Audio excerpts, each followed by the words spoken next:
The dusty stagecoach rolled into Socorro, New Mexico territory, in the scorching heat of July 1878, carrying a woman whose trembling hands betrayed the secret shame she carried like an invisible brand. And as she stepped down onto the wooden platform, her eyes searched desperately for the man who had agreed to marry her sight unseen, praying he would not see through to the darkness that haunted her soul. Lily Thomson clutched her single worn carpetbag against her chest, the only possession she had left in this world besides the plain cotton dress she wore, and the letter folded in her pocket. The platform was crowded with people going about their business, ranchers collecting supplies, families greeting loved ones, and cowboys lounging against the station wall.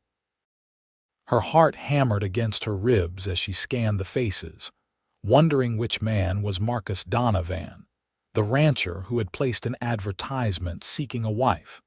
She had responded to his letter 3 months ago from St. Louis, where her life had fallen apart in spectacular fashion. The memory still burned like acid in her throat. She had been engaged to Robert Henshaw, a banker's son, a man of standing and wealth. Everything had been arranged, the wedding planned, her future secure. Then came the night that destroyed everything. Robert's business partner, Vernon Cross, had cornered her at a party. She had trusted him, considered him almost family. When he forced himself on her in the library while the party continued downstairs, laughing and dancing, something inside her shattered. She had fought, but he was stronger. When it was over, he straightened his jacket and told her no one would believe her if she spoke a word. He was right. When she found the courage to tell Robert what had happened, he looked at her with disgust. "You must have led him on," he said coldly.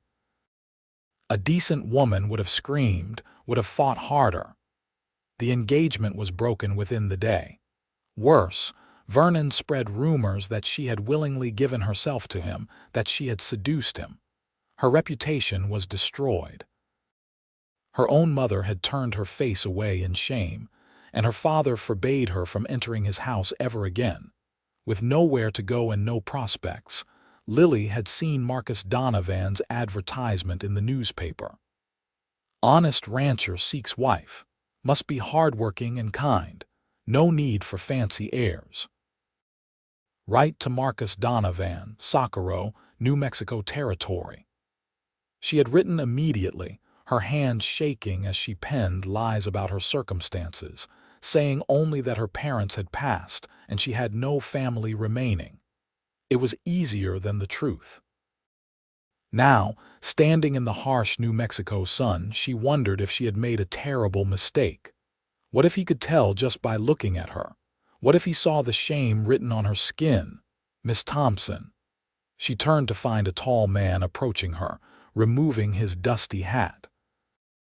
He was older than she expected, perhaps 30 to her 22 years, with sun-weathered skin and eyes the color of strong coffee. His face was honest and open, with lines around his eyes that suggested he smiled often, though he looked nervous now. His dark hair was slightly too long, curling at his collar, and his clothes were clean but well worn. "Mr. Donovan." Her voice came out barely above a whisper. "Marcus, please." He offered a tentative smile.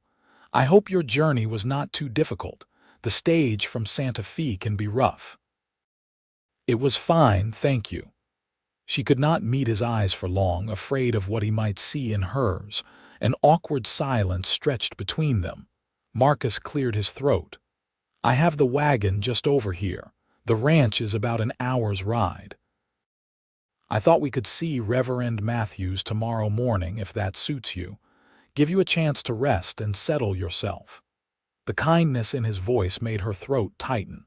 She nodded, not trusting herself to speak.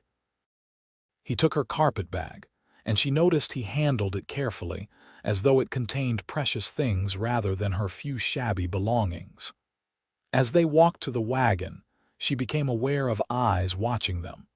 A woman in an expensive dress whispered to her companion, both of them staring.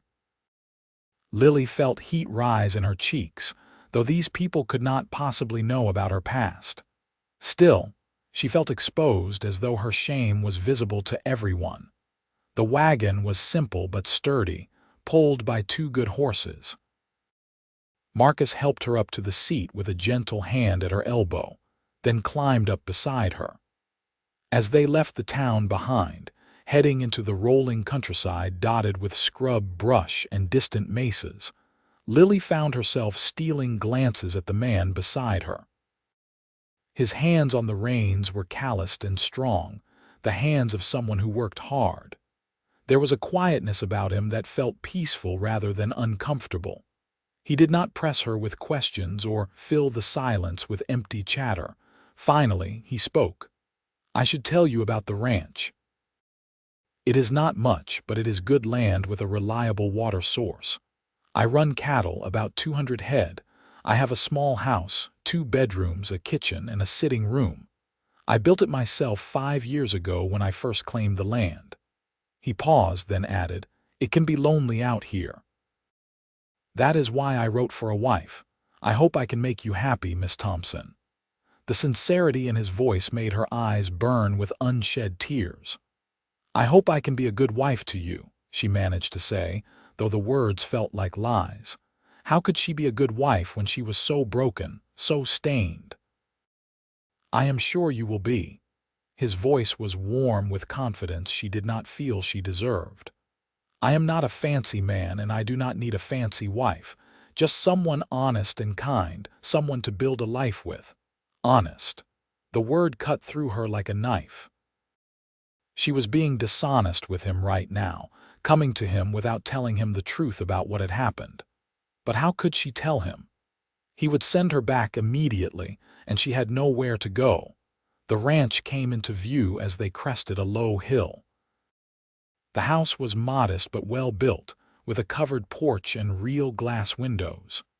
A barn stood nearby, along with several outbuildings and a fenced corral where horses grazed. Mountains rose in the distance, purple and majestic against the darkening sky. "It is beautiful," Lily said, and meant it. After the noise and crowds of St. Louis, after the judgmental stares and whispered accusations, this quiet place felt like sanctuary. Marcus's face lit up with pleasure. "I am glad you think so. I love this land. Every morning when I wake up and see those mountains, I feel grateful." He pulled the wagon to a stop in front of the house. "Come, I will show you inside." The interior was clean and simply furnished. The main room had a stone fireplace, a table with chairs, and a rocking chair by the window. The kitchen area was well organized with a good stove and cabinets Marcus had clearly built himself. He showed her to the smaller bedroom, which had a bed with a simple quilt, a chest of drawers, and a washstand. "I will sleep in the other room tonight," he said quickly, his ears turning slightly red. "After we are married tomorrow, well, we will share the larger bedroom, if that is acceptable to you." Lily nodded, her own cheeks warming. The thought of the marriage bed filled her with anxiety. What if she disappointed him?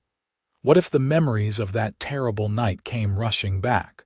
What if he realized she was not the innocent bride he expected? Marcus left her to wash and change while he went to tend the horses. Alone in the small room, Lily sank onto the bed and let the tears she had been holding back finally fall. She cried silently, her body shaking with the force of emotions she had kept locked away for months. Fear, shame, grief, and underneath it all, a desperate hope that somehow this new life could be a fresh start. When she had composed herself, she washed her face in the basin and unpacked her meager belongings. A spare dress, some undergarments, a hairbrush that had been her grandmother's, and a small Bible her mother had given her for confirmation.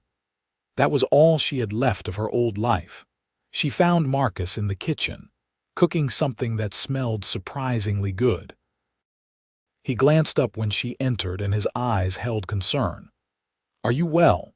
The journey must have tired you." "I am fine, thank you." She tried to smile. "May I help with supper? I have it nearly ready. Just some stew and biscuits, nothing fancy." He ladled the stew into bowls while she set the table, finding dishes in the cabinet. They sat down together, and he said a simple grace, thanking God for the food and for Lily's safe arrival. The stew was good, hearty and warming. They ate in comfortable silence for a while before Marcus said, "Tell me about St. Louis. I have never been to a big city." Lily chose her words carefully. "It is very crowded and noisy. The buildings are tall, and there are so many people you can barely walk down the street sometimes." "I do not miss it. What did you do there? I mean before?" He trailed off, looking uncertain. "My father was a merchant," she said, which was true. "I helped in the household, learned to cook and sew, the usual things." She did not mention the parties, the fine dresses, the life of relative privilege she had lost. "Did they pass recently?" "Your parents?" The lie stuck in her throat for a moment. "Yes," she managed. "It has been difficult." At least that part was true. Losing her parents' love and support, even though they still lived, had been devastating. Marcus reached across the table and briefly touched her hand. "I am sorry for your loss. I lost my own parents 10 years ago to fever. I know the pain of it."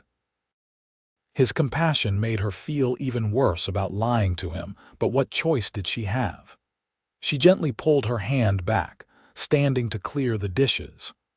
As she washed them in the basin, Marcus dried, and they worked together with an ease that surprised her. That night, lying in the unfamiliar bed, Lily stared at the ceiling and thought about the wedding tomorrow.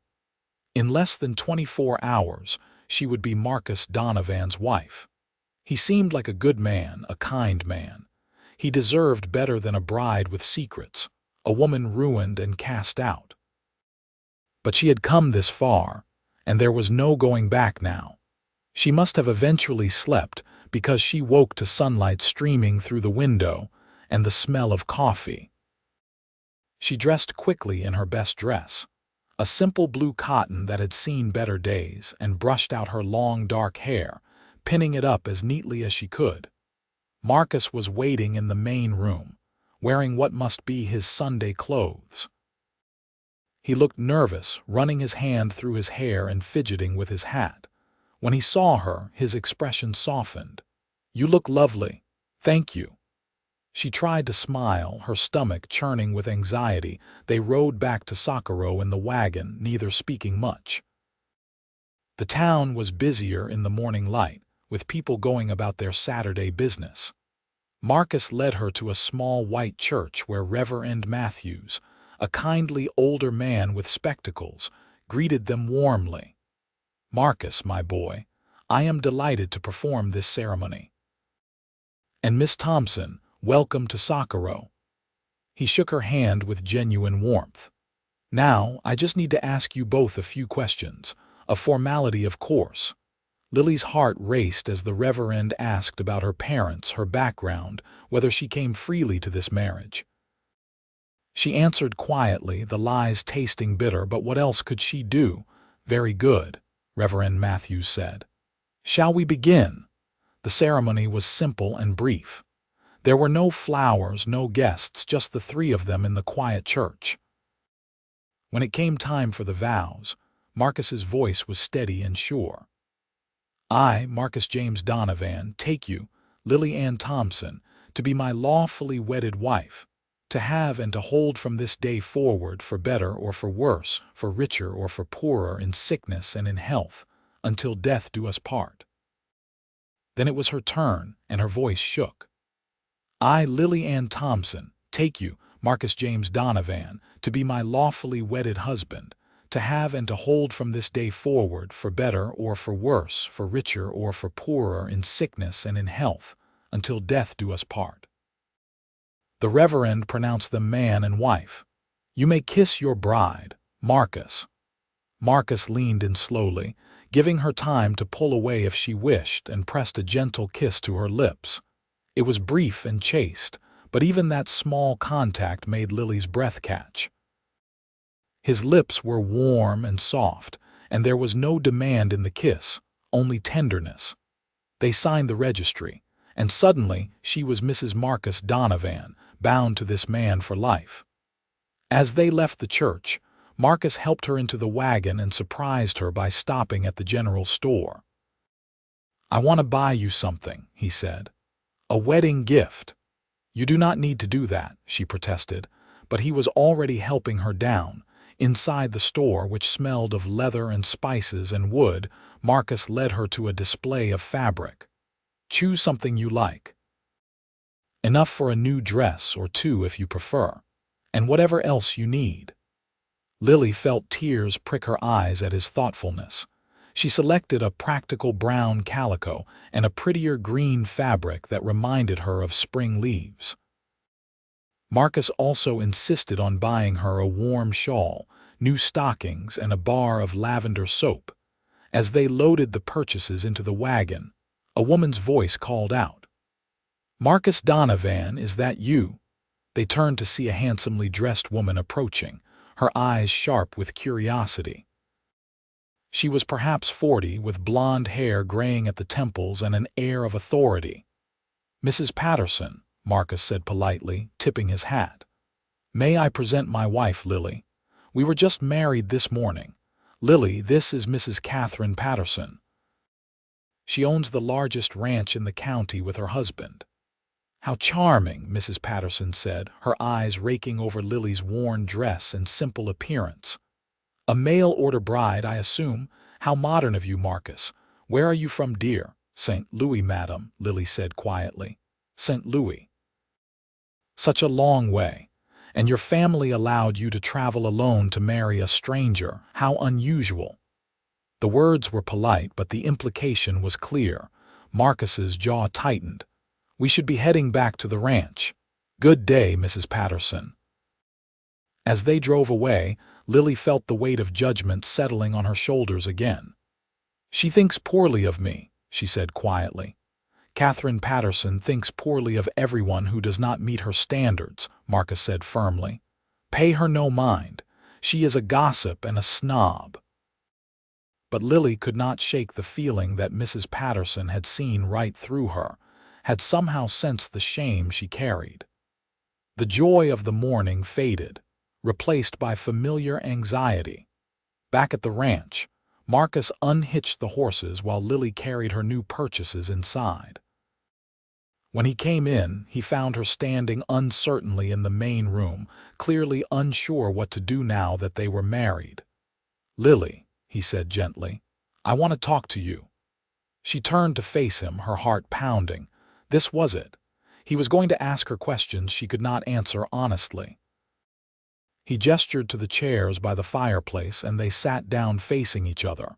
Marcus leaned forward, his elbows on his knees, his expression serious but kind. "I can see you are frightened," he said, "and I think I understand why. This is all very sudden, marrying a stranger and moving to a new place. I want you to know that I will not rush you. Yes, we are married, but that does not mean I expect you to share my bed tonight or even soon. We can take time to get to know each other first." Lily stared at him, shocked. "But surely you expect a proper marriage." "I do, eventually, but I want you to come to me willingly, not out of obligation or fear." His eyes were warm and honest. "I want to build something real with you, Lily. That takes time." Relief washed over her so powerfully that tears spilled down her cheeks before she could stop them. Marcus immediately looked alarmed. "Did I say something wrong?" "No," she managed, wiping at her face. "No, you said everything right. I just did not expect such kindness." He handed her his handkerchief, looking concerned. "Has someone been unkind to you?" The question hung in the air between them, and Lily felt the crushing weight of her secrets. She wanted to tell him everything, to unburden herself, but fear held her tongue. He was being so good to her. If he knew the truth, he would surely send her away. "The world can be cruel to a woman alone," she finally said, which was true enough. Marcus nodded slowly. You are not alone anymore. You have me now, and I will protect you. That is a promise." His words wrapped around her like a warm blanket, and for the first time since that terrible night in St. Louis, Lily felt a tiny spark of hope kindle in her chest. Over the following weeks, they settled into a routine. Marcus was patient and respectful, keeping his word about not pressuring her. He slept in the larger bedroom while she remained in the smaller one. During the days, he taught her about the ranch, showing her how to feed the chickens they kept, tend the small vegetable garden, and even how to milk the cow. Lily threw herself into her work, determined to be a good wife in the ways she could. She cleaned the house thoroughly, cooked hearty meals, and mended Marcus's clothes. She found satisfaction in the physical labor, in seeing tangible results of her efforts. The work kept her mind busy and her hands occupied, leaving less time for dark memories to surface. Marcus was easy to live with. He was patient when she made mistakes, like burning biscuits or using too much salt in the stew. He made her laugh with stories about the ranch and the various animals. He told her about coming to New Mexico territory as a young man of 20, working for other ranchers until he saved enough to claim his own land. "Why did you leave your home?" she asked one evening as they sat on the porch watching the sunset paint the sky in shades of orange and pink. "My older brother inherited the family farm in Tennessee," Marcus explained. "There was nothing for me there. I wanted to build something of my own, make my own way, so I headed west." He glanced at her. "Do you ever regret coming west?" "No," she said, and realized it was true. Despite everything, despite her fears and secrets, she did not regret leaving St. Louis. "I feel like I can breathe here." He smiled at that. "I know what you mean. There is something about this land that gets into your blood." As the days passed, Lily found herself relaxing around Marcus. He was unfailingly kind and respectful. When he came in dusty from working with the cattle, he always washed up before sitting at her table. He thanked her for every meal, complimented her cooking even when it was not very good. He asked her opinions about things concerning the house and actually listened to her answers. One afternoon, about 3 weeks after the wedding, Lily was hanging laundry when she heard horses approaching. She shaded her eyes and saw 3 riders coming toward the ranch. Nervously, she went to find Marcus, who was repairing a fence in the corral. "We have visitors," she said. Marcus looked up, following her gaze. "That is Jack Morrison and his sons, good neighbors, nothing to worry about." The riders pulled up near the house and Marcus went to greet them. Jack Morrison was a weathered man in his 50s with a gray beard and friendly eyes. His sons looked to be in their 20s, tall and strong like their father. "Marcus, good to see you," Jack called out, dismounting. "Heard you went and got yourself married. Wanted to come by and meet the bride." "This is my wife, Lily," Marcus said, his hand settling protectively on the small of her back. "Lily, this is Jack Morrison and his sons Tom and Sam. They have the ranch about 5 miles east of here." "Pleased to meet you, madam," Jack said, tipping his hat. His sons did the same, both looking a bit bashful. "Would you like to come in for coffee?" Lily offered, remembering her duties as hostess. "That would be mighty nice, thank you." Lily served coffee and the last of the cookies she had baked that morning. The men talked about cattle and weather and the upcoming roundup. Jack's sons kept stealing glances at her, and she realized how rare it must be for them to see a woman out here. "If you ever need anything, Mrs. Donovan, you just send word," Jack said as they were leaving. "It can be lonely for a woman out here. My late wife, God rest her soul, she found it hard at first, but there are good people in these parts and we look after our own." After they left, Marcus said, "See, you are part of the community now. The Morrisons are solid people." Lily felt warmed by the visit, by the acceptance she had been offered. Maybe, just maybe, she could build a new life here, could leave her past behind. But that hope was tested a few days later when they went to town for supplies. As Marcus loaded sacks of flour and beans into the wagon, Lily waited nearby watching the street. She saw Mrs. Patterson emerge from the dress shop with another well-dressed woman. They spotted her and approached. "Mrs. Donovan," Mrs. Patterson said with a thin smile. "How are you settling in?" "Very well, thank you," Lily replied politely. "This is Mrs. Eleanor Hartwell. Her husband owns the bank. Eleanor, this is Marcus Donovan's new wife, the one I told you about." Mrs. Hartwell looked Lily up and down with barely concealed disdain. "From St. Louis, I understand. Such a large city. You must find Socorro terribly provincial." "I find it peaceful," Lily said.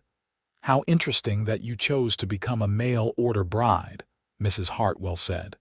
"Usually, young women in that position have some unfortunate circumstance that prevents them from marrying in the normal way.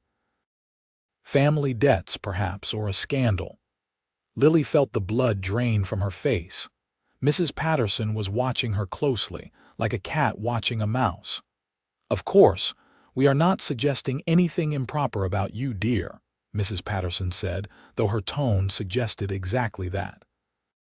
"It is just so unusual for a respectable young woman to travel alone across the country to marry a stranger." "My wife had the courage to start a new life," Marcus's voice cut in. Lily had not heard him approach. He stood beside her, his face hard. "That takes strength, not desperation. Now, if you will excuse us, ladies, we have business to attend to." He took Lily's arm and guided her firmly away.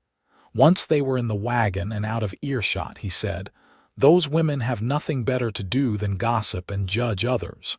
Ignore them." But Lily could not ignore them. Their words had struck too close to home, had reminded her of the scandal that had driven her west. What if somehow they found out the truth? What if someone from St. Louis came through Socorro and recognized her? That night, Lily lay awake in her small bed, anxiety gnawing at her. She heard Marcus moving around in the other room, and after a while a soft knock at her door. "Lily, are you awake?" She sat up.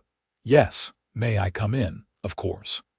He entered carrying a lamp which he set on the dresser. In the soft light his face was concerned. "I heard you crying earlier. I wanted to make sure you are all right." She had not realized he could hear her. Embarrassed, she wiped at her eyes. "I am sorry. I did not mean to disturb you." "You did not disturb me. I am worried about you." He sat down carefully on the edge of the bed, keeping a respectful distance. "Is it what those women said today? Please do not let them upset you." "It is not just them," Lily said, the words spilling out before she could stop them. "It is everything. Sometimes I feel like I am living a lie, like I do not deserve the kindness you show me." Marcus frowned. "Why would you think that?" This was the moment. She could tell him everything, confess her shame, and let the chips fall where they may. But looking at his kind face, she could not bear the thought of seeing disgust replace the warmth in his eyes. "I have not been entirely honest with you," she said carefully. "About my circumstances in St. Louis." He waited, not pushing, just listening. "My parents are not dead," she whispered. "They disowned me. They cast me out and told me never to return." "Why?" His voice was gentle, not judgmental. Lily took a shaky breath. This was it. "Because of a scandal. I was engaged to a man from a good family, but his business partner, he forced himself on me at a party. When I told my fiancé what happened, he did not believe me. He said I must have encouraged it. He broke our engagement, and the other man spread rumors that I had willingly been with him. My reputation was destroyed. My own parents were so ashamed they turned me away." The words hung in the air between them. Lily could not look at Marcus, could not bear to see the revulsion she was sure would be on his face. Her heart pounded so hard she thought it might break through her ribs. "Lily." His voice was rough with emotion. "Look at me. Slowly, she raised her eyes to his. What she saw there was not disgust or disappointment, but anger, hot and fierce. "That man should be horsewhipped," Marcus said through gritted teeth. "Both of them, your fiancé and the animal who hurt you. And your parents should be ashamed of themselves, not you. You did nothing wrong." Lily stared at him in disbelief. "But I am ruined. That is why I had to leave, why I became a mail-order bride. No decent man would have me." Marcus reached out slowly, giving her time to pull away, and took her hands in his. "Listen to me carefully. You are not ruined. You are a woman who survived something terrible, something that was not your fault. The shame belongs to the man who hurt you, not to you. Do you understand me?" Tears streamed down her face. "How can you say that? How can you not be disgusted with me?" "Disgusted?" He looked genuinely shocked. "Lily, I am honored that you trusted me enough to tell me this, and I meant what I said in my vows. You are my wife, for better or for worse. Your past stays behind us. What matters is who we are from this day forward." "Your past stays behind us," she repeated, the words washing over her like a benediction. "You truly mean that?" "With all my heart." He squeezed her hands gently. "I wish you had felt you could tell me sooner. You have been carrying this burden alone, and you do not have to anymore. I am your husband. Your pain is my pain. Let me help carry it." Something inside Lily broke open, and she sobbed, deep, wrenching sobs that came from the very core of her being. Marcus pulled her into his arms and held her while she cried, one hand stroking her hair, murmuring soothing words. She clung to him, this good man who had taken her hand and promised her a future when she thought she had none. When the storm of tears finally passed, she pulled back, embarrassed. "I have soaked your shirt." "I do not care about my shirt." He cupped her face gently in his hands, wiping away her tears with his thumbs. "I care about you. Are you all right?" She nodded, feeling lighter than she had in months. "I think so. I was so afraid to tell you, so afraid you would send me away." "Never," he said firmly. "You are my wife, Lily. This is your home, and nothing will change that." He paused, then added softly, "I hope you know you can always be honest with me, about anything. I want you to feel safe here, safe with me." "I do," she whispered. "Thank you for understanding, for not judging me." He stood up slowly. "Try to get some rest. Tomorrow is a new day, and we face it together." He picked up the lamp but paused at the door. "Lily, I am glad you told me. It changes nothing between us except that now I understand you better. Sleep well." After he left, Lily lay back down, but this time the anxiety that had plagued her was gone. She had told him the worst truth about herself, and he had not turned away. He had called her his wife with pride, had promised that her past stayed behind them. "Your past stays behind us." Those words echoed in her mind as she finally drifted into the first peaceful sleep she had known in months. The next morning, Lily woke feeling different, as though a heavy weight had been lifted from her shoulders. She dressed and went to the kitchen, where she found Marcus already making coffee. "Good morning," he said, smiling at her with the same warmth as always. "I hope you slept better." "I did, thank you." She began preparing breakfast, and they moved around the kitchen together in comfortable synchronization. Over the following weeks, something shifted between them. Having shared her deepest shame and found acceptance rather than judgment, Lily began to truly open up to Marcus. They talked more, sharing stories and thoughts and dreams. She told him about her childhood, the good memories before everything fell apart. He told her about his parents, about growing up on a Tennessee farm, about the loneliness of the first few years in New Mexico. Lily found herself watching him more, noticing the way his eyes crinkled when he smiled, the gentle strength in his hands, the patience he showed with the animals. He was a good man, perhaps the best man she had ever known, and she realized with some surprise that she was beginning to care for him deeply. One evening in late August, they were sitting on the porch after supper, watching the stars come out. Marcus had been teaching her the constellations, pointing out the patterns in the vast sky. "There," he said, his arm extended. "That is Cassiopeia, the queen." Lily followed his pointing finger, seeing the distinctive W shape. "It is beautiful. I never paid much attention to the stars in St. Louis. There were too many lights. Out here, the stars remind me how big the world is and how small our problems are in comparison." He glanced at her. "Does that sound foolish?" "No, it sounds wise." She hesitated, then said, "Marcus, I want to thank you." "For what?" "For everything. For taking me in, for being kind to me, for not judging me, for giving me a home when I had nowhere else to go." She turned to face him. "I came here out of desperation, but I am staying because I want to, because I am happy here with you." His face softened. "That means more to me than you know. I hoped you were beginning to feel at home." "I am." She took a breath, gathering her courage. "Marcus, when you said we could take time before making our marriage a real one, I appreciated that more than I can say. But I want you to know that I am ready now if you still want me." He reached out and took her hand. "Lily, I will always want you, but are you certain? I do not want you to feel obligated." "I am certain," and she was. The fear that had gripped her for so long was fading, replaced by trust and growing affection. "I trust you, Marcus. I know you will be gentle with me." He stood up and drew her to her feet, his eyes searching hers. "I will be, I promise." Then he leaned down and kissed her softly at first, then with growing warmth. Lily felt her pulse quicken, but it was not fear this time. It was anticipation. Marcus led her inside to the larger bedroom, which she had never entered before. It was simply furnished but clean, with a large bed covered in a colorful quilt. He lit the lamp on the bedside table, then turned to her. "We can go as slowly as you need," he said softly. Lily nodded, her fingers fumbling with the buttons of her dress. He helped her, his touch gentle and sure.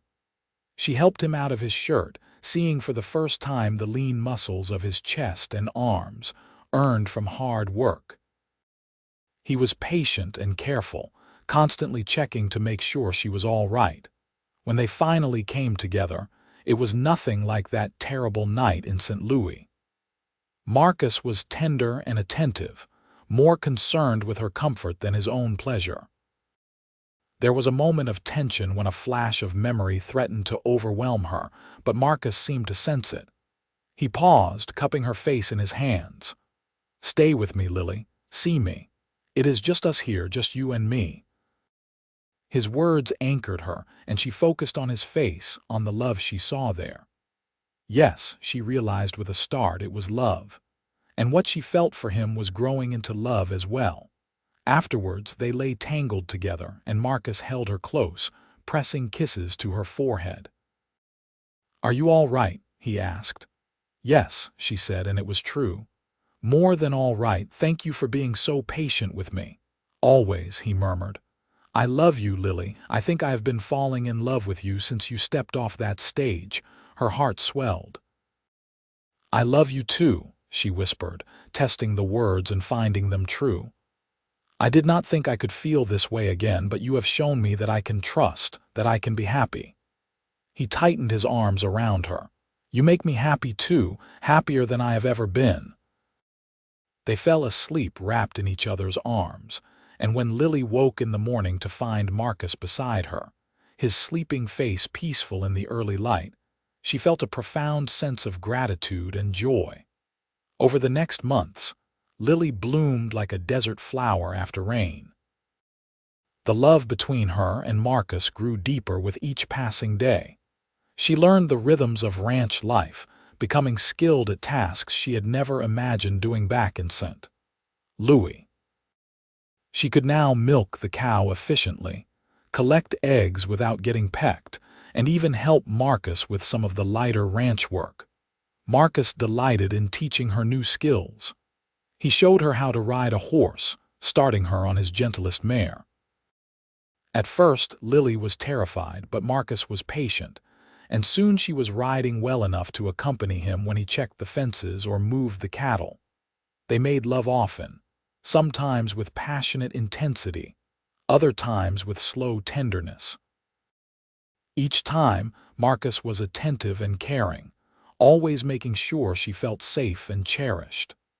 The nightmares about Vernon Cross came less frequently, and when they did, Marcus was there to hold her until they passed. In September, Jack Morrison and his sons came by to help Marcus with some heavy work on the barn. Lily prepared a big meal for everyone, and as they sat around the table laughing and talking, she felt truly part of a community for the first time since leaving St. Louis. Tom Morrison, the younger son, was getting married himself in October to a girl from town. "You will like Sarah," he told Lily. "She is sweet and kind. Maybe you two can be friends." "I would like that," Lily said, meaning it.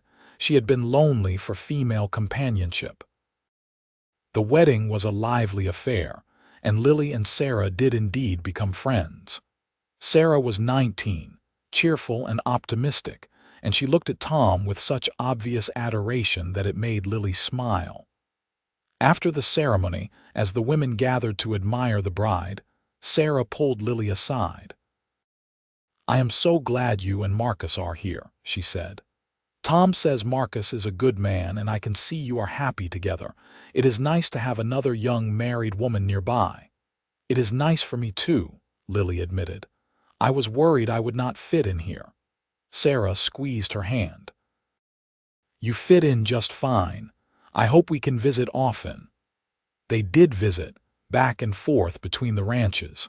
Sarah and Tom's ranch was smaller than Marcus's, and they were working hard to build it up. Sometimes the four of them would have supper together, and Lily cherished these evenings of companionship and laughter. But not everyone in Socorro was as welcoming. Mrs. Patterson and her circle of society ladies continued to look down on Lily. In late October, when Lily went to the dry goods store, she overheard Mrs. Hartwell talking to the shopkeeper. "I heard she was a mail-order bride because she had some scandal back east," Mrs. Hartwell was saying. "No proper family would let their daughter do such a thing otherwise." Poor Marcus Donovan, he probably has no idea what kind of woman he married. Lily's first instinct was to flee, but then she remembered Marcus's words. "Your past stays behind us." She straightened her spine and walked around the aisle to face Mrs. Hartwell directly. "If you have something to say about me, Mrs. Hartwell, perhaps you should say it to my face rather than behind my back." Mrs. Hartwell's mouth fell open in shock. The shopkeeper looked uncomfortable. "I beg your pardon," Mrs. Hartwell sputtered. "You were discussing my marriage and making assumptions about my character," Lily said, her voice steady despite her racing heart. "I may have come here as a mail-order bride, but I am proud to be Marcus Donovan's wife. He is a good, honest man, and he chose me just as I chose him. If that offends your sensibilities, I am sorry, but it is not my concern." With that, she made her purchases and left, her hands shaking but her head held high. When she told Marcus about it that evening, he laughed with delight. "That is my brave girl," he said, pulling her into his arms. "I would have paid good money to see Catherine Patterson's friend put in her place. She has had it coming for years." "I was frightened," Lily admitted, "but I was also tired of being judged. I am not ashamed of who I am or how we married anymore, nor should you be." He kissed her soundly. "I am proud of you." As winter approached, Lily realized her monthly courses were late. She waited another week before allowing herself to hope, and when she was certain, she could barely contain her excitement. That evening, as Marcus came in from the evening chores, she met him at the door. "I have something to tell you," she said, unable to keep the smile from her face. He looked at her, reading her expression, and his eyes widened. "Are you?" "Yes, I am with child. We are going to have a baby." Marcus let out a whoop of joy and swept her up in his arms, spinning her around. A baby. Lily, this is wonderful. He set her down gently, suddenly worried. Are you feeling all right? Should you be resting? Do you need anything? She laughed at his concern. I am perfectly fine. The baby is not due until June, so we have plenty of time to prepare. That night, Marcus was tender and careful with her, his hand resting protectively on her still flat stomach. I love you so much, he murmured. You have given me everything I ever wanted. A home, a wife, and now a child. You have given me the same, she said softly. You gave me a future when I thought I had none. You showed me that I could be loved and could love in return. I will be grateful to you for the rest of my life. The winter was harsh, with heavy snows that kept them close to the house for days at a time. But Lily did not mind. She was warm and safe with Marcus, and they spent the long evenings planning for the baby, choosing names and deciding how to arrange the smaller bedroom as a nursery. Marcus carved a beautiful cradle from wood, working on it in the evenings by the fire. Lily sewed tiny gowns and blankets, her hands busy and her heart full. Sarah came to visit when the weather allowed, bringing baby clothes her mother had saved from when Tom and Sam were small. In February, a warm spell allowed them to make the trip to town for supplies. As they were loading the wagon, Lily saw a familiar face across the street and froze. It could not be. But yes, there he was, Vernon Cross, the man who had destroyed her life in St. Louis, talking to the owner of the Socorro bank. Her breath came in short gasps, and the world seemed to tilt. Marcus noticed immediately. Lily, what is wrong? She could not speak, could only stare in horror as Vernon laughed at something the banker said. He looked prosperous and happy, completely unbothered by the lives he had ruined. Marcus followed her gaze. Do you know that man? That is him, she managed to whisper. Vernon Cross, the man who hurt me in St. Louis. Marcus's entire body went rigid. Stay here, he said in a voice she had never heard from him before, low and dangerous. Marcus, no, she grabbed his arm, suddenly terrified. Please just take me home. I do not want any trouble. But Marcus gently removed her hand. Your past may stay behind us, but that does not mean he gets to walk around unpunished. Trust me, Lily, I will not do anything foolish. He crossed the street, and Lily watched with her heart in her throat as he approached Vernon and the banker. She could not hear what was being said, but she saw Vernon's expression change from polite interest to confusion to anger. Marcus's face was like stone, and he stood toe to toe with Vernon, clearly not backing down. The banker said something and hurried away, looking uncomfortable. Vernon's face was red now, and he was gesturing angrily. Marcus said something else, and Vernon actually took a step back. Then Marcus turned and walked back to Lily, leaving Vernon standing there looking shaken. What did you say to him? Lily asked as Marcus helped her into the wagon. I told him I knew what he did to you in St. Louis. I told him that if he ever came near you or spoke your name, I would make sure everyone in Socorro knew exactly what kind of man he was. And I told him that if he was smart, he would conclude his business here and leave town immediately. Marcus, what if he causes trouble? What if he tells people his version of what happened? Then I will tell them the truth, and I will make it clear that any man who believes him over you will answer to me. He took her hand. You do not need to be afraid of him anymore, Lily. I meant what I said. I will protect you. True to Marcus's words, Vernon Cross left Socorro the next day. Sarah's husband Tom mentioned hearing from the banker that Cross had canceled his plans to invest in the area and return to St. Louis unexpectedly. Good riddance, Tom said. The banker said Marcus Donovan had words with him and Cross could not get out of town fast enough. What did you say to him, Marcus? Just made it clear he was not welcome here, Marcus said mildly and changed the subject. That night, Lily held Marcus close. Thank you for standing up for me. No one has ever done that before. I always will, he promised. You are my wife and our child grows inside you. I would face down the devil himself to keep you both safe. Spring came early, bringing wildflowers and green grass. Lily's pregnancy progressed well, though she grew large and uncomfortable as the weather warmed. Marcus was endlessly patient with her mood swings and constant need to rest. He took over more of the household chores without complaint and made sure she always had whatever food she was craving, no matter how strange the request. In early June, Lily woke in the middle of the night to a sharp pain in her lower back. At first she thought she had just slept wrong, but then the pain came again stronger. She shook Marcus awake. I think the baby is coming. Marcus was up immediately, suddenly wide awake and clearly trying not to panic. All right, I will ride for the midwife. Will you be all right alone for a bit?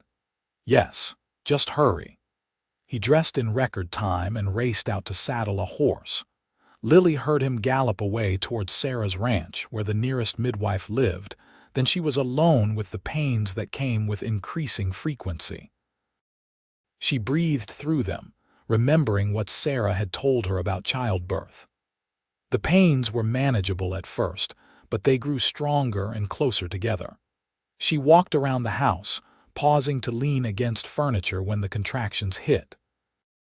It felt like hours, but was probably less than one when she heard horses approaching.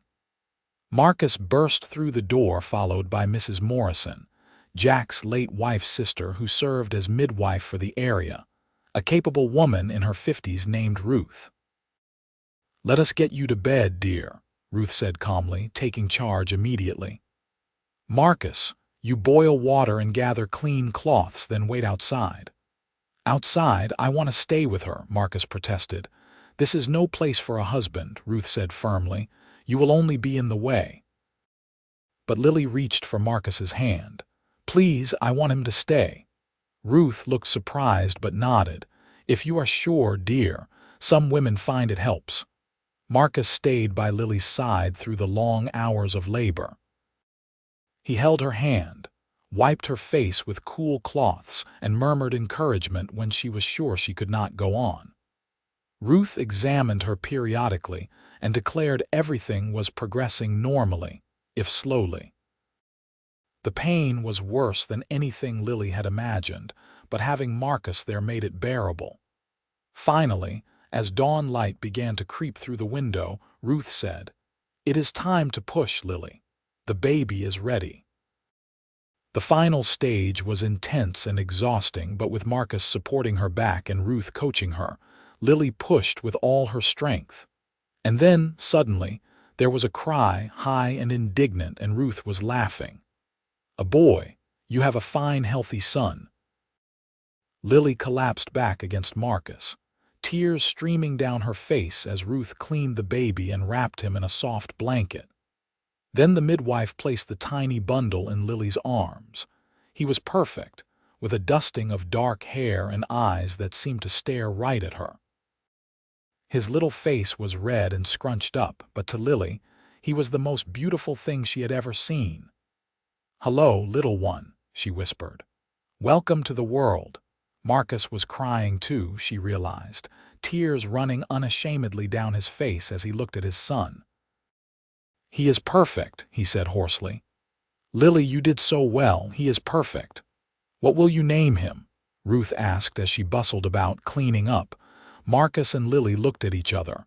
They had discussed names for months but had never quite decided. Now, looking at their son, Lily said, "Matthew." "Matthew James Donovan, after his father." "Matthew," Marcus repeated, testing the name. He gently touched the baby's tiny hand, and Matthew's fingers curled around his father's calloused finger. "Hello, Matthew. I am your father, and I promise to always take care of you and your mother." Ruth left a few hours later, after making sure both Lily and the baby were doing well and giving Marcus detailed instructions on caring for them both.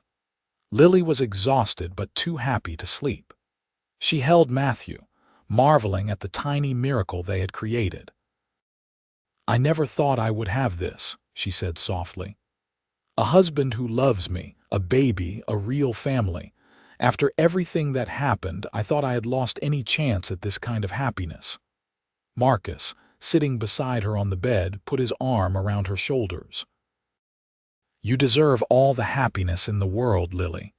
You are the strongest, bravest woman I know. Look at what you have overcome and look at what you have built. This is just the beginning." As Matthew nursed for the first time, latching on with surprising strength, Lily felt a profound sense of peace. Her past was truly behind her now. She had a future filled with love, with this man who had taken her hand when she had nothing and shown her that she was worthy of respect and affection. The summer passed in a blur of sleepless nights and endless wonder at the tiny person who had joined their lives. Matthew was a good baby, healthy and growing rapidly. Marcus was a devoted father, taking over household chores so Lily could rest, and never complaining about being woken multiple times a night. When Matthew was 6 weeks old, they took him to town to be christened. Sarah and Tom stood as godparents, and after the ceremony, there was a small gathering at the ranch. Jack Morrison and his sons came, along with several other neighboring ranchers and their families. Even Reverend Matthews came out for the celebration, blessing the baby and the family. As Lily stood with Matthew in her arms, Marcus at her side, surrounded by friends and neighbors, she felt a surge of gratitude so powerful it brought tears to her eyes. Mrs. Patterson and her society friends had not been invited, of course. Lily had no interest in their approval anymore.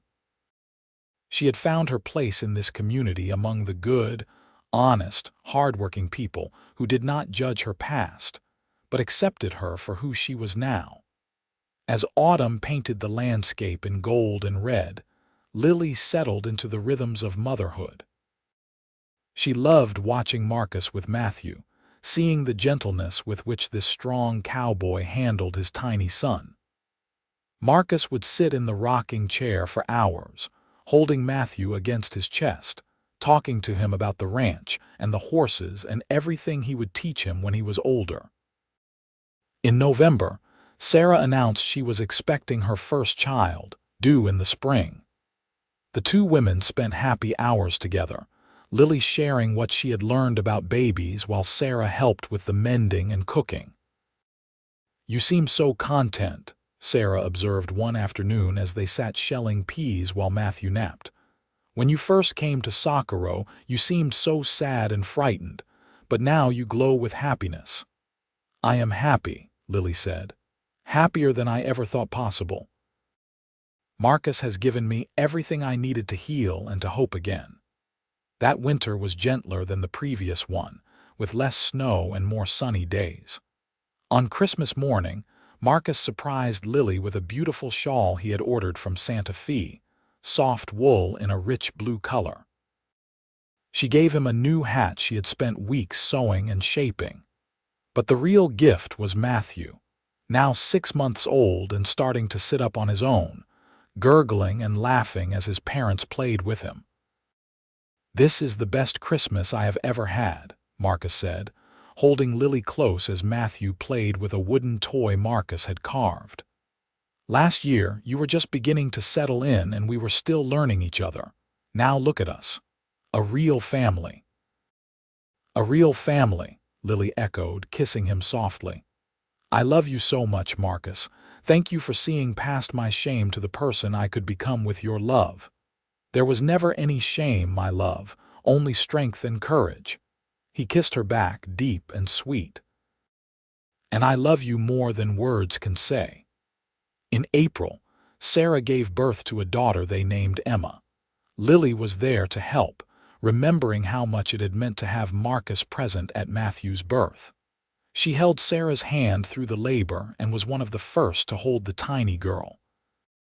"She is beautiful, Sarah," Lily said, carefully placing the baby in her friend's arms. "Absolutely perfect." The two families grew even closer, their children playing together as they grew. Matthew's first birthday was celebrated with both families, and as Lily watched her son smash his hands into a cake she had baked, she felt her heart might burst with love. Marcus had expanded the ranch, buying more cattle and building a larger barn.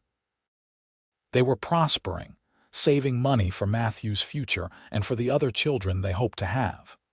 Life was good, better than Lily had dared to dream during those dark days in St. Louis.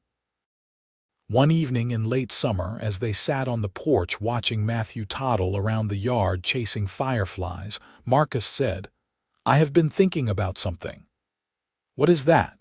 Lily asked, leaning against his shoulder. "I want to make sure you never have to depend on anyone else's charity or goodwill again. So I have been to the lawyer in town, and I have had him draw up papers that put half the ranch in your name. If anything ever happens to me, you and Matthew will be secure. The ranch is yours as much as mine." Lily turned to look at him, shocked. "Marcus, you did not have to do that." "Yes, I did. You came here with nothing but courage, and you have built this life with me. The ranch is as much yours as mine. I want that recognized legally." He took her hand. "Besides, I know what it is like to feel powerless and alone. I never want you to feel that way again." She kissed him, this man who thought of everything, who protected her not just with his strength but with his foresight and planning. "I love you. Have I told you that today?" "Only 3 times," he teased, "but I never tire of hearing it." 2 years later, Lily gave birth to their second child, a daughter they named Grace. She was born in early spring, and like her brother, she was healthy and strong. Matthew, now 3, was fascinated by his baby sister, wanting to help with everything.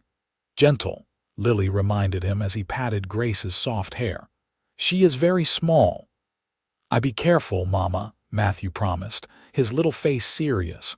Marcus was equally smitten with his daughter. "She has your eyes," he told Lily, cradling Grace in his large hands. "And I suspect she will have your spirit too." Life continued its gentle rhythm. The ranch prospered, and the Donovan family became well respected in Socorro. When Matthew was 5, Marcus hired a young cowboy named Pete to help with the growing workload. Pete was 18, honest and hardworking, and he quickly became part of their extended family, eating meals with them and helping Lily with heavy chores when Marcus was out on the range. More children came. A second son named Lucas when Grace was 2, and 3 years after that, twin girls they named Rose and Ruth. Their house was full of noise and laughter, of children running through the rooms and gathering around the table for meals. Through it all, Marcus and Lily's love only deepened. They had weathered storms together, both literal and figurative. They had built something real and lasting, a family rooted in love and respect and trust. On their 10th wedding anniversary, Marcus took Lily to Santa Fe for a week, leaving the children in Sarah's capable care. It was their first time away together since Matthew's birth, and Lily felt like a young bride again, walking through the historic plaza on Marcus's arm. "Do you ever regret answering my advertisement?" Marcus asked as they sat in a restaurant, enjoying a meal they did not have to cook themselves. "Never," Lily said firmly. "Best decision I ever made. Do you regret sending for a mail-order bride? Not for a single second. Though I cannot call you that anymore. You are so much more than that. You are my wife, my partner, the love of my life, the mother of my children. You are everything to me." They made love that night in their hotel room with the passion and tenderness of long familiarity, knowing each other's bodies and hearts completely. Afterwards, wrapped in each other's arms, Lily thought about how far she had come from that frightened girl stepping off the stage 10 years ago. "What are you thinking about?" Marcus asked, his fingers trailing lazily through her hair. "About how grateful I am. For you, for our life, for everything. I came here carrying so much shame and pain, and you took my hand and showed me a different path. You gave me a future. We gave each other a future, he corrected gently. I was lonely before you came, Lily. I had land and cattle, but no real home. You made it a home. You made it matter. When they returned to the ranch, their children ran to greet them, all talking at once about what they had done while Mama and Papa were away. Lily gathered them close, breathing in the smell of sun and grass and childhood, feeling blessed beyond measure. The years continued to pass. Matthew grew tall and strong like his father, learning the ranching business and showing a natural talent for working with horses. Grace was bright and curious, always asking questions and reading every book she could get her hands on. Lucas was the peacemaker of the family, gentle and kind.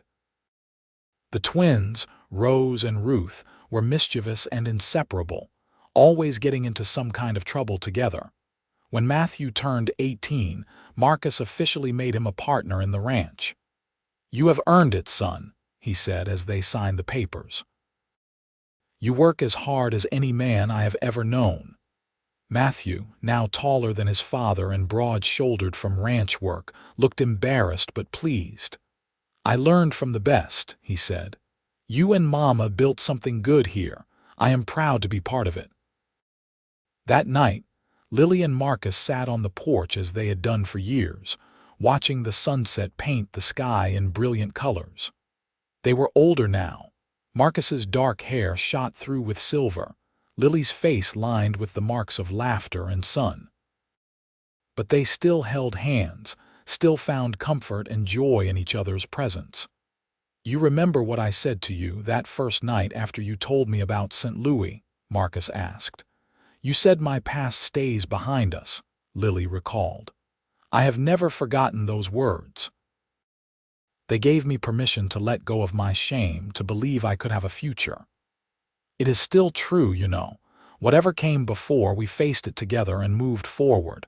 That is what marriage is, choosing each other every day through good and bad." "We have had mostly good," Lily said softly. "So much good, Marcus. Sometimes I can hardly believe this is my life." "Believe it. You earned every bit of happiness you have. You are the strongest person I know." As the stars began to appear, one by one in the darkening sky, Lily thought about the long journey that had brought her to this moment. From the devastation in St. Louis to the fear of traveling west, from the terror of meeting Marcus for the first time to the slow building of trust and love. She thought about Matthew's birth and Grace's and all the children who had come after. She thought about the ranch growing and prospering, about the community they were part of, about the life they had built together. "I love you," she said, the words as true now as the first time she had spoken them. "I will love you until my last breath and beyond." Marcus pulled her close, kissing the top of her head. "And I love you, Mrs. Donovan. My brave mail-order bride who came to me with nothing but courage and gave me everything I ever wanted." They sat together in the gathering darkness, surrounded by the sounds of their children inside the house, the peaceful lowing of cattle in the distance, and the vast star-filled sky above. The past was behind them, the future stretched ahead full of promise, and the present was filled with the deep contentment of two people who had found each other against all odds and built a love that would last forever. Years later, when Matthew brought home a young woman he wanted to marry, Lily watched her son with his intended and saw the same nervousness and hope she had felt all those years ago. The young woman, Clara, was sweet and shy, and Lily took her aside before the wedding. "Welcome to our family," Lily said warmly. "I want you to know that whatever you bring to this marriage, whoever you were before, that is your business. What matters is who you will become together." Clara looked at her with grateful eyes. "Thank you, Mrs. Donovan. I will try to be a good wife to Matthew. Just love him and let him love you, that is all that matters." At the wedding, watching Matthew and Clara exchange vows, Lily felt Marcus's hand slip into hers. "Thinking about our wedding," he whispered. "Yes, We were practically strangers then. Look at us now. Best strangers I ever met, he said, making her laugh. Grace married a few years later, a teacher from town who adored her intelligence and spirit. Lucas took over more of the ranch operations as Marcus began to slow down, though he never stopped working entirely. The twins married brothers from a neighboring ranch in a double ceremony that had the whole community talking for months. Marcus and Lily became grandparents many times over, their house filled with the laughter of grandchildren during visits.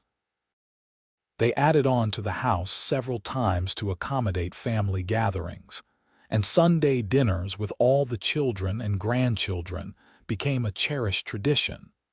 On their 30th anniversary, their children threw them a party. The whole community came, filling the ranch with music and dancing and celebration. As Marcus waltzed Lily around the yard, she looked at his face, now deeply lined but still handsome to her eyes, and felt the same flutter in her heart she had felt on their wedding day. 30 years, she marveled. Where did the time go? Into making memories, Marcus said. Into raising children and building a life, into loving you. He pulled her closer. I would not change a single day of it. Neither would I. Well, maybe some of the days when the twins put frogs in Rose's bed, or when Lucas fell out of the barn loft and broke his arm. Those days I could do without. Marcus laughed, the sound rich and full.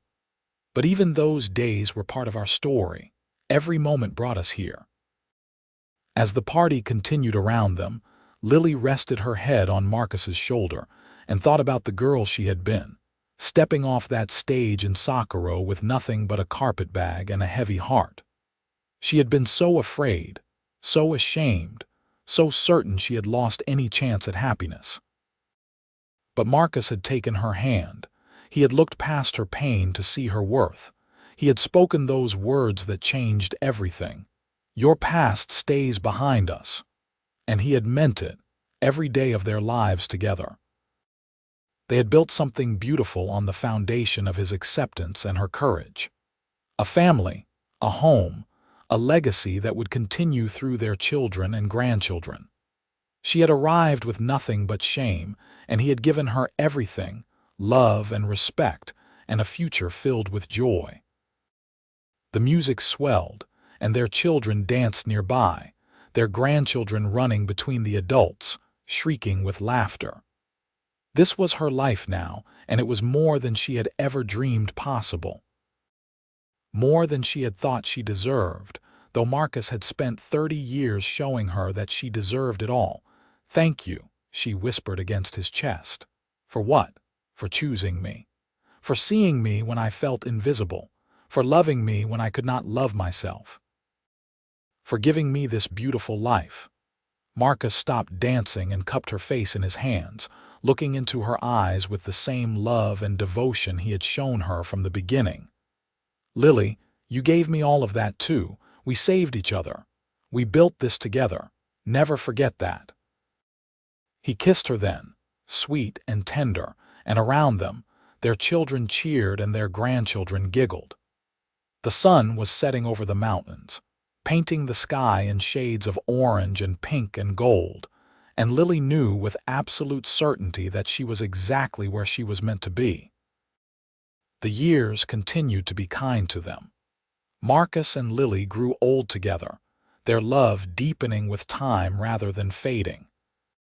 They celebrated 50 years of marriage surrounded by their children, grandchildren, and great-grandchildren.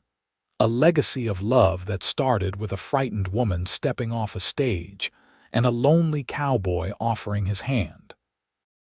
When Marcus passed away peacefully in his sleep at the age of 82, with Lily holding his hand, she grieved deeply for the loss of her partner, her love, her best friend. But she did not regret a single moment. He had given her a lifetime of happiness, and their love lived on in their descendants and in the ranch that still bore the Donovan name. Lily lived another 5 years, surrounded by family who loved her. She told her grandchildren stories about their grandfather, about the early days of the ranch, about building a life from nothing. And sometimes, when the youngest ones asked how she and Grandpa had met, she would smile and say, "I came here with nothing but hope, and your grandfather took my hand and gave me the world." When Lily passed away at 87, she was buried beside Marcus on a hillside overlooking the ranch they had built together. The whole community came to pay their respects to the woman who had arrived as a mail-order bride and become a beloved matriarch, respected and cherished by all who knew her. Her children stood around her grave, holding their own children and grandchildren, and Matthew spoke for all of them. Mama always said that Papa saved her when she came to Socorro, but we know the truth. They saved each other, and the love they built together saved all of us, gave us this family, this legacy. We will honor their memory by loving each other as they loved, by facing our challenges with courage as they did, by building on the foundation they laid. The sun set over the New Mexico landscape one more time, casting long shadows across the headstones.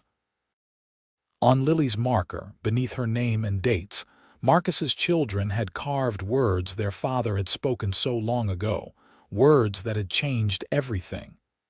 "Your past stays behind us. Our future lies ahead."